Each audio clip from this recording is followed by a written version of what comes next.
Salut les mémonistes, ici Mémoroll et aujourd'hui nous allons renforcer votre table de rappel. Et si vous ne savez pas ce que c'est la table de rappel, déjà, sérieusement, et deuxièmement, voici la petite fiche pour que vous puissiez vous remettre au niveau.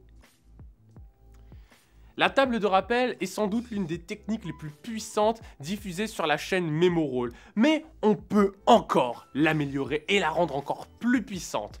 Et c'est juste après le générique.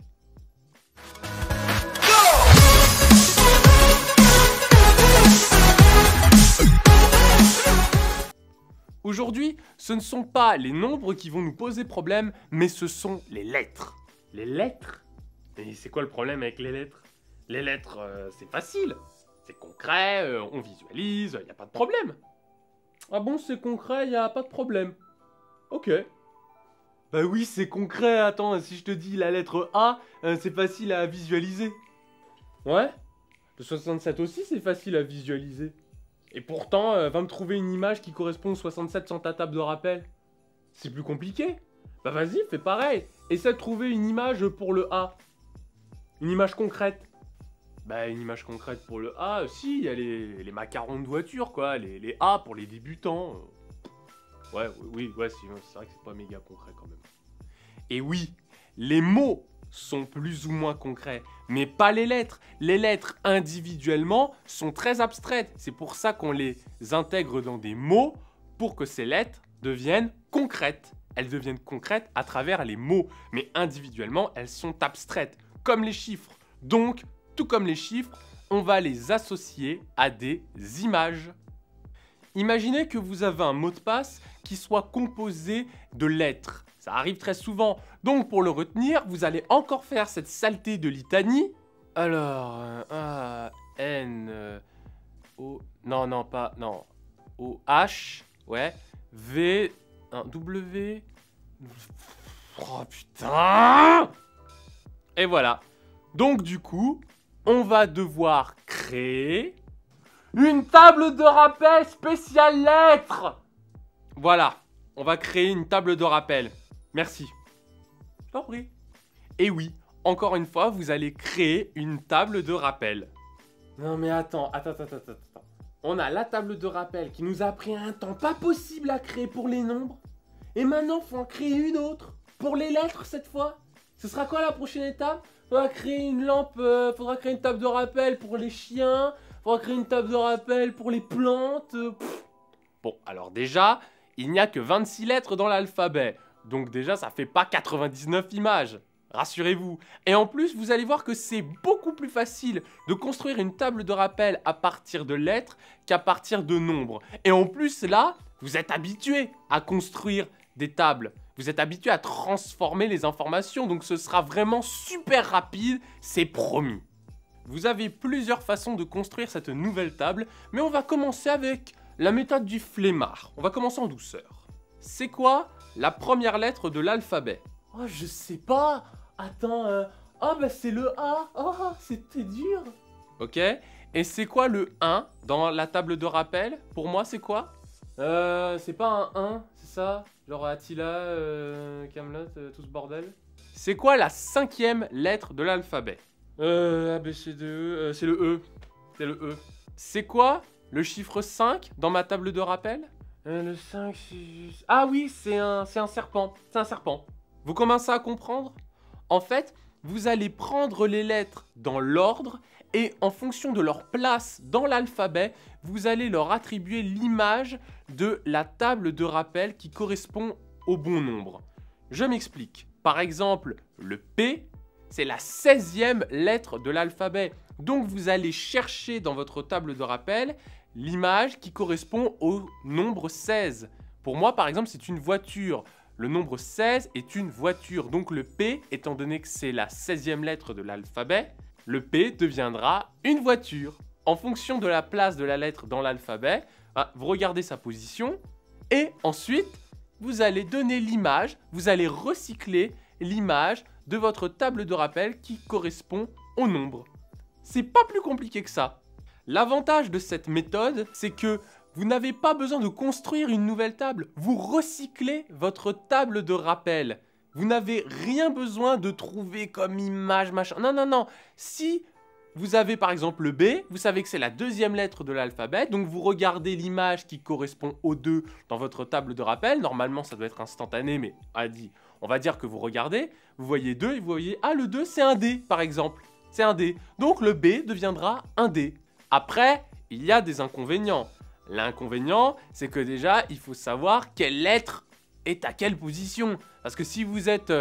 alors attends, le J, c'est...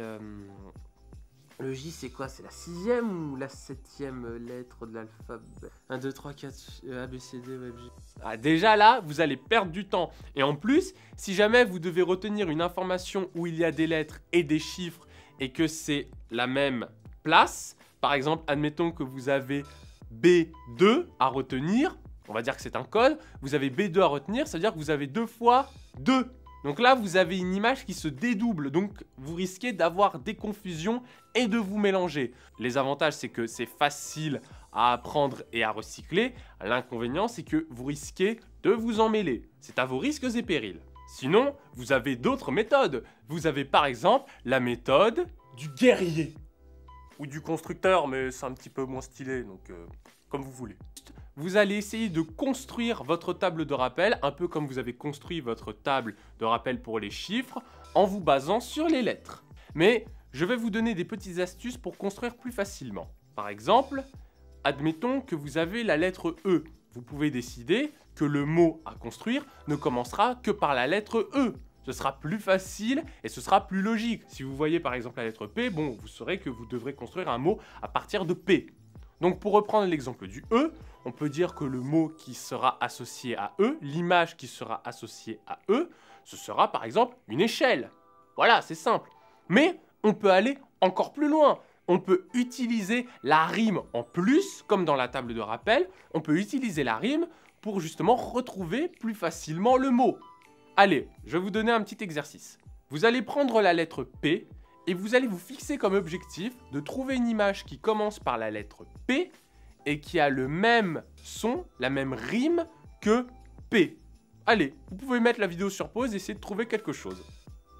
On peut par exemple penser à l'image d'un paix. C'est pas très classe, mais au moins c'est efficace. Sinon, pour la lettre B, on peut imaginer un bébé. Ça commence par la lettre B et ça a le même son, la même rime que B. Pour J, on peut imaginer Jumanji. On a encore une fois la lettre J et on a le même son. Vous voyez, c'est très simple. On peut vraiment construire cette table très rapidement et là, on a une logique et des nouvelles images. Après, n'oubliez pas, il n'y a pas de bonnes ou de mauvaises images. Il y a juste des images faciles à visualiser et des images difficiles. Le but, c'est juste d'avoir des images faciles pour faciliter la mémorisation. Ça ne va pas plus loin. Alors évidemment, on peut se poser la question du « Mais à quoi ça sert ?» Alors, je vais bientôt faire des vidéos qui ne seront basées que sur cette table de rappel spéciale, cette table de rappel dédiée à l'alphabet. Et vous allez voir qu'on peut utiliser cette table pour plein de situations. On peut par exemple l'utiliser pour retenir des mots de passe, pour se créer des indices de récupération, mais on peut également l'utiliser pour retenir des formules mathématiques ou scientifiques. Donc ne vous en faites pas, des vidéos arriveront bientôt sur cette chaîne et tous les fanas de chimie, de maths vont adorer cette méthode. Donc maîtrisez-la bien parce que bientôt vous allez vous en servir et ce sera encore plus efficace que vous ne le croyez. En tout cas, j'espère que cette évolution de la table de rappel vous aura plu. Si c'est le cas, dites-le moi dans les commentaires. Si vous avez des questions, vous pouvez me les poser directement sur Instagram. Il n'y a pas de problème. Et si jamais vous voulez d'autres vidéos avec des techniques ou plutôt des vidéos de démonstration, dites-le moi également sur Instagram parce que j'avoue, je suis plutôt curieux. Est-ce que vous êtes plus technique ou application? Bon, évidemment, je sais que vous voulez les deux, mais laquelle en priorité vous intéresse? Des vidéos sortiront bientôt sur les applications de cette table de rappel, donc soyez patients. N'oubliez pas de vous abonner, d'activer la cloche pour être averti des nouvelles vidéos qui sortiront, de partager cette vidéo afin de faire connaître la chaîne. Et sur ce, je vous dis adios mes mémos.